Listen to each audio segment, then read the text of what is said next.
I'm going to talk a little bit about the current housing bubble. Mortgage debt. This is the cumulative current account deficit, but look at where mortgage debt is. Do we have a housing bubble? No, we've got a hyperbubble. This is the insider buy-sell ratios. So all the home builders are getting out of their own industry. They know that there's a bubble here and that this is the top. Banking industry, they know what's coming. If the real estate bubble pops, you're going to see this chart just go to the moon, and the banks are going to end up owning most of this country.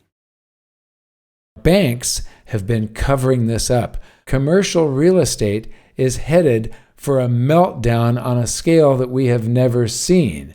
This is going to be just like the global financial crisis of 2008, with real estate in the biggest bubble in history, bigger than then, plus commercial real estate, plus the stock markets. That didn't happen in 2008. That was residential real estate and mortgage-backed securities and derivatives meltdown. This is a far greater disaster. It turns out that what you're going to see is that the banks have been doing loan modifications and forbearance and things like that to cover up the fact, and the dam is about to burst right now. Today's climb is much steeper than going into the NASDAQ bubble. This is insane. Something is going to break, and when it breaks, there's so much of a divergence here that the correction, I believe, is going to be vicious. It's going to be one of the worst in history. In this video, I'm going to be going over a bunch of economic indicators that are my favorite type of economic indicator because they can't be easily manipulated by people with an ulterior motive, with an agenda, people with something to hide or something to exaggerate. So these are indicators that tell you what is going on with the public. They're not government. Most of this is not government data. So let's get into it. The first one is just the search term. This is from Polymarket. Breaking. Searches for help with mortgage surpass 2008 housing crisis. So this is, we're supposed to be having this great economy according to the government. Everything's peachy according to the stock markets. And people are searching for help with their mortgage greater than they were in 2008, the global financial crisis. This is insane, and this is honest data that anybody has access to. If you search for, Google searches for give car back are near all-time highs, and that's from Darth Powell. So this is another one, give car back. Then building permits have rolled over and are falling. And what you notice here, with the exception of this false flag right here, when they roll over, a recession is just behind. And here with the exception here, it's sort of, in 1998, it didn't really roll over that much. It just slid. But, it predicted the global financial crisis pretty well. But look at what's happening now. It's been rolling over since late 2021, early 2022. So we're headed for something that's probably not going to be very good. The Case Freight Index. Now the freight index, this is very important because if we've got this booming economy and we've got this booming stock market, it means that all those companies in the stock market should be building and selling more stuff that has to be shipped to somebody. If the freight index is falling, it means that, and it dropped 9.3% year over year in August, hitting its lowest level since 2020. This is really bad news. Late rent payments continue to tick up, and late rent payments are skyrocketing from Darth Powell. And they are. Look at that trajectory here. And this is, all in 2025, this turnaround. It was falling on the average, and then suddenly, this year, it just started to take off like a rocket. So we're in some trouble. This is used cars. So this is CarMax. So this is what used car stocks are doing. Look at that plummet, and this was based on sales and earnings. The stock plummeted, so used cars are in trouble. Turning to the stock market, Swing Trader says this short will be more rewarding than the COVID crash or the global financial short. Well, I'm not shorting anything. There's a potential for some serious losses when you short or some big gains. Feel free to do whatever you want. I don't give financial advice. But look at this trend line. There's 1, 2, 3, 4 hits establishing a very, very solid trend line. And look at where we are. We're up out of the top of it, meaning that a huge crash can happen. The correction can be enormous, and we are in dangerous area. The S&P 500 versus job openings. Look at the great correlation that they had in the past. When one is going up, the other one is going up until the beginning of the end of 22, beginning of 23. So this divergence is really bad, and it's been going on for several years now. And so something is going to break, and when it does, I believe it's going to be horrific. Spencer Hakamian says, AI boom versus .com bubble, scary. Now, there's no time scale on here, but the time scale is here. This is 4 years, 98 to 2001.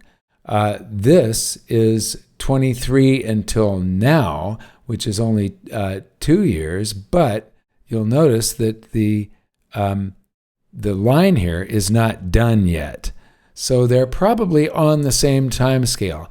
Now, I wish that he could have shifted this, made this go up to a scale of 8,000, and then shifted this by this 1 notch, because what you've got here is a factor of 5, and this is also a factor of 5, and it would be great if he could have lined these 2 lines up so that they start at the same point, because you'll see that today's climb is much steeper than going into the NASDAQ bubble.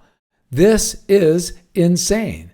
The great Martis says, "Hi, it's Mike here. Just a quick message. I wanted to welcome the huge number of new visitors to our videos, but point out that less than 15% of our viewers have subscribed to this channel and hit the notification bell. We're heading into some turbulent times, so if you don't want to miss any updates, make sure you enable notifications. And thank you as always for clicking the thumbs up button. And now, back to the video." The great Martis says that only twice in history has the Shiller PE ratio been above 40. You are now part of history. Enjoy. Well, you can enjoy this if you're an investor in precious metals. If you're an investor in the stock market, this is coming off the highest peak in the roller coaster, and you don't know what's coming next. Current Shiller PE at 40.15. Now, this is the Case-Shiller cyclically adjusted PE ratio that he's talking about here. And he's got a mean and median at 17 or 16. However, that's if you take just like this century. It isn't even this century's data. It goes back a little bit further. But if you take this back all the way, and I have, you'll see that if you add another century of data, this fair value is somewhere around 12 to 15, not 16 to 17. That in the last century, PEs this high were considered bubble territory. Now, 40 is bubble territory, and this is considered the mean. It's totally insane. I think we're going to get back to realistic valuations like we were at in the last century. MAC 10, the last time we had Dow theory non-confirmation, global markets crashed. And so he's got 2 non-confirmations here. And the first one, you're looking at the Dow Jones Industrials are in black. So these are the companies that make this stuff. The Dow Jones Transportations are in red, the companies that ship the stuff. And they were rising, and the Dow Jones hit a double top while there was a divergence, a fall in the transports. Here we have the Dow Jones just dramatically going north, and the biggest divergence in history with the transports falling while the Dow Jones are going north. Try and find something similar to this setup in this graph at all, and you can't. Now, Adam Taggart points out that margin debt taken on by investors is now over $1 trillion and has hit an all-time inflation-adjusted high. Record borrowing to buy stocks at record valuation extremes. What could possibly go wrong? Now, what I want to point out is what margin debt does in a crash when there's a sell-off and prices start to fall. Anybody that is out on margin gets a margin call, and they have to either cough up a bunch of cash, put it into their account, or sell part of their position, causing further downward price pressure. When the markets fall, people that are out on margin get squeezed, causing the markets to fall further. So this accelerates a crash and makes it a lot more vicious. George Gammon at Rebel Capitalist points out this is the Conference Board's leading economic index versus the Conference Board's coincident economic index. So one of them is a prediction of what's going to happen, the blue line. The black line is what is actually happening. And what you see here is the blue line rolls over, and then sometime later, the black line rolls over and a recession starts. The blue line rolls over sometime later, the black line rolls over, bumps into a recession, and a recession starts. What I find really interesting here, the blue line predicted that there would be a lab leak in the virology lab of Wuhan, China, and causing a pandemic, causing a crash. I don't know how this sort of stopped rising and started to roll over, but then you have a coincident crash. They both crashed at the same time. But look at what has happened recently. In 2022, this peaked and rolled over, and we have this 3-year divergence going on where the coincident economic index, what's happening is this is like fake, and something is going to break, and when it breaks, there's so much of a divergence here that the correction, I believe, is going to be vicious. It's going to be one of the worst in history. This is new housing units under construction, and then all employees in the construction industry. And what you see here again is the new housing units under construction peaks, and then later the employees are discharged, and so the number of employees falls. It peaks, the employees are discharged, but this happens during a recession. The peak happens before a recession. It's a predictor, and it's worked almost every single time. Here the peak was pretty darn early, and then this falls. Now they're inverted, so you've got to look at like the peak, and then it starts to fall, and we're in the global financial crisis where new homes, the construction fell a lot. And then look at where we are today. This peaked back in, that's about late 2021, 22. It peaked in 22 and went level. And in 24, 25, it has been falling significantly, and the number of employees is just rolling over now, predicting that we should have an official recession within months. That is what that is predicting. This is condo prices collapsed so far by city from Darth Powell. 25 bigger cities, I think this is supposed to read the 25 biggest cities with price declines. We've got California, Florida, Texas, Florida, California, Florida, Colorado, Florida, Idaho, Michigan, Texas, Washington, Louisiana, Nevada, Oregon, Colorado, Arizona, New York, Arizona, Florida, Texas. This is all over the place, but these were the biggest growth markets. So they're the ones that are where the bubbles are popping first and things are collapsing. Nightingale Associates. The two-tower Denver Energy Center sold at auction last week for 3% of its price 12 years ago.